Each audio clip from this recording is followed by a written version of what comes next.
Bom, como a gente já mencionou aqui, mas é bom reforçar, o governador Ibanez foi afastado por 90 dias a pedido do ministro Alexandre de Moraes. E aqui no estúdio vou conversar com Ana Cláudia Farranha, que é professora de Direito da UNB. Muito boa noite, muito obrigado. Boa noite, muito boa noite. Muito obrigado pela sua atenção com a gente. A senhora que é professora na área de Direito Constitucional também. Temos, nesse momento, uma intervenção no Distrito Federal, que inicialmente seria uma intervenção na segurança pública, mas a gente tem, além do interventor, tem uma governadora. Como é que fica a competência? Como é que é distribuída a competência entre essas duas figuras? Bom, boa noite. Acho que essa é a segunda vez que a gente tem uma intervenção depois da Constituição de 88. A primeira que a gente reporta é a de 2018, assinada pelo ex-presidente Michel Temer, no Rio de Janeiro. E essa é muito assemelhada, né? Porque, na verdade, você não fez aquela intervenção geral de afastar o governador, mas você fez em uma área, que é a área da segurança pública. Então, reporta muito aspectos do que foi o Rio de Janeiro em 2019, eu falei 2018, desculpa.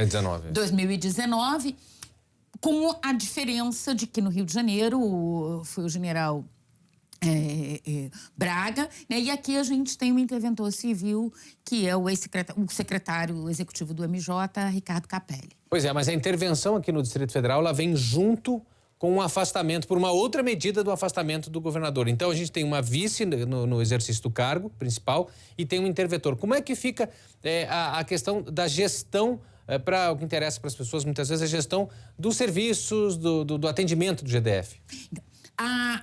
Isso não era... Acho que quando foi o decreto ontem, a hora que foi assinado pelo presidente Lula, ficava muito claro que as palavras do ministro Dino era de que o governador Ibanez permaneceria no cargo. Sim. E na madrugada ele foi afastado. Bem, a vice-governadora assume e ela é responsável por todas as áreas de políticas públicas, menos do Distrito Federal, menos da segurança. Por quê? Porque nessa área o governo do GDF perdeu a autonomia sobre ela. Perdeu. Então, assim, ele não tem mais, vamos dizer assim, governabilidade sobre essa área. Todos os atos na área de segurança, sejam eles para nomear o novo secretário, os chefes das forças, né, passa pelo interventor. Sim. Né? Então, passa pelo interventor. Eu nem sei se ele já fez essas nomeações, mas elas devem ocorrer nas próximas horas. E ontem, quando ele assumiu a pasta, né, a intervenção, a primeira coisa que ele fez foi o ato de sair prendendo a Polícia Civil.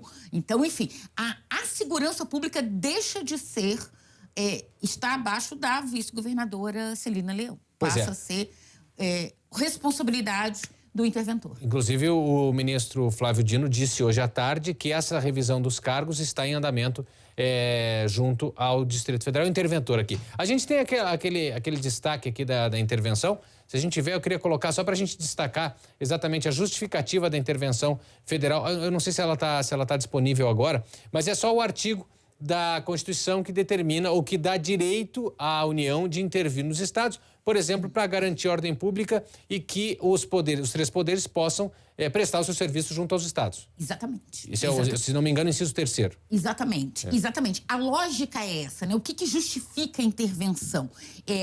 Como eu disse, a intervenção é quando o poder constituído perde a sua autonomia. Nesse caso, perdeu na segurança. O que justifica?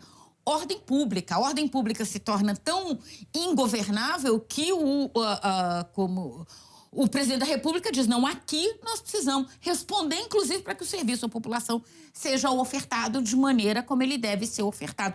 Então, por isso, essa decisão, né? Certo. Há uma possibilidade de se evoluir para um estado maior de força ainda? Então, ontem a discussão era exatamente essa, né? Acho que o ministro Flávio Dino foi muito didático em colocar. Pedimos a intervenção, se for o caso, pedimos uma GLO, depois Estado de Defesa, Estado de Sítio. Então, você tem, vamos dizer assim... Escalas, medidas, né? Sim. Que você pode utilizar.